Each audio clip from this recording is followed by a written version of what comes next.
ప్రైజులాడండి. దేవుడు మిమ్మల్ని దీవించిన గాక. నేను మరి ఆదికాండం 5వ అధ్యాయం అని చదువుకున్నాం. ఈరోజు 6వ అధ్యాయం చదువుకోవచ్చు.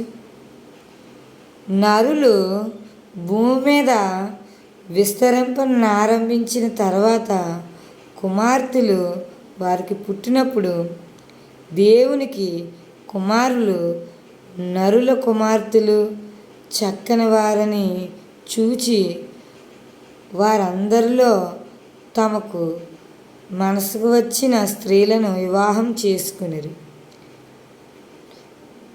అప్పుడు యెహోవా నా ఆత్మ నరులతో ఎల్లప్పుడూ వాదించదు.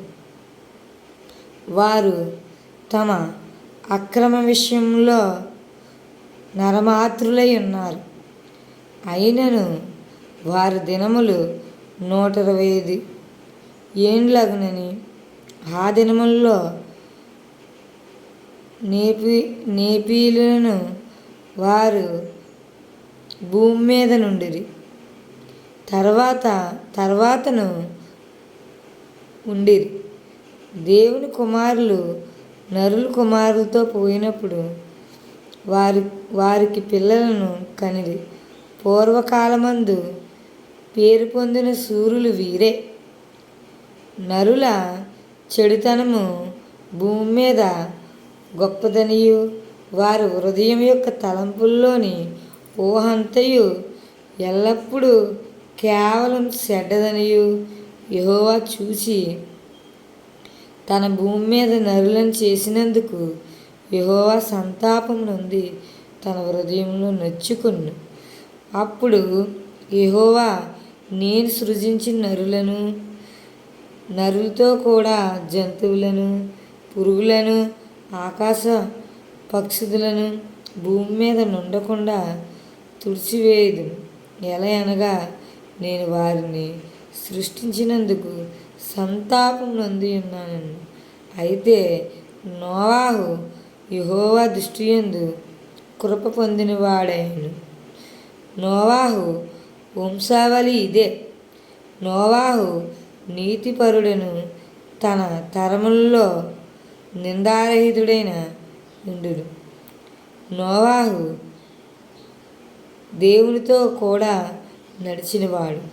షేము, హాము, యాఫెతును 3 కుమారులు నోవాహు కనెను. షేము, హాము, యాఫెతును 3 కుమారులను నోవాహు కనెను. భూలోకము దేవుని సన్నిధిని చెడిపోయి ఉండును. భూలోకము బలాత్కారముతో నిండి ఉండును. దేవుడు భూలోకమును చూచినప్పుడు అది చెడిపోయి ఉండును. భూమి మీద సమస్త శరీరులు తమ మార్గమును చెరిపివేసుకుని ఉండిరి. దేవుడు నోవాహుతో సమస్త శరీరుల మూలముగా భూమి బలాత్కారముతో నిండి ఉన్నది గనుక నా సన్నిధిని వారి అంతం వచ్చి ఉన్నది. నా సన్నిధిని వారి అంతము వచ్చి ఉన్నది. ఇదిగో వారిని భూమితో కూడా నాశనం చేయుదును. స్థితిసారకపు మ్రానుతో నీ కొరకు వాడను చేసుకుని ఉన్నాము. అరలు పట్టి ఆ వాడను చేసి లోపటను వెలుపటను దాని కీలిపోయేవలను. నీవు దాన్ని చేయవలసిన విధమిది. ఆ వాడ 300 మూరల పొడుగును, 50 మూరల వెడల్పును, 30 మూరల ఎత్తును గలదై ఉండవలను. ఆ వాడకు కిటికీ చేసి పైనుండి మూరుడు కిందికి దాన్ని ముగించవలను. వాడ తలుపు దాని పక్కన ఉంచవలను. క్రింది అంతస్తు, 2వ అంతస్తు, 3వ అంతస్తు గలదిగా దాన్ని చేయవలను. ఇదిగో నేనే జీవాయుగల సమస్త శరీరాలను ఆకాశం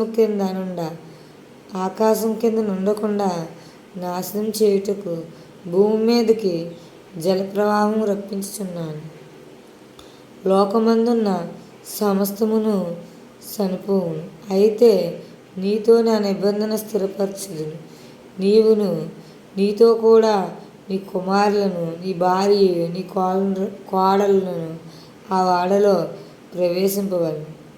మరియు నీతో కూడా వాటిని బ్రతికించి ఎంచుకొనుటకు సమస్త జీవులలో, అనగా సమస్త శరీరాల యొక్క ప్రతి జాతిలో నీవి రెండేసి చొప్పున నీవు వాడలోనికి తేవలను. వాటిలో మగదియు ఆడదియు నుండవలను.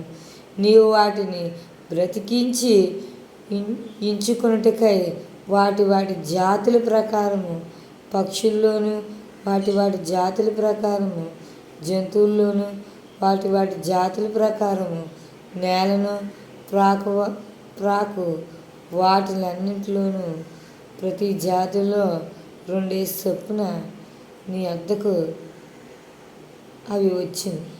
మరియు తినుటకు నానా విధములైన ఆహార పదార్థములను కూర్చుకొని నీ దగ్గర ఉంచుకొను.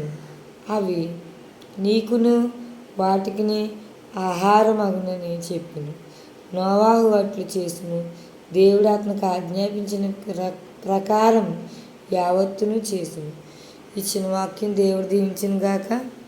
మరి ఈరోజుతో 6 అధ్యాయాలు పూర్తయినాయి. రేపు మళ్ళీ 7 అధ్యాయంలోనికి మళ్ళీ రేపు కలుద్దాం. ఆలకించిన మీ అందరినీ కూడా దేవుడు దీవించును గాక. ఆమేన్.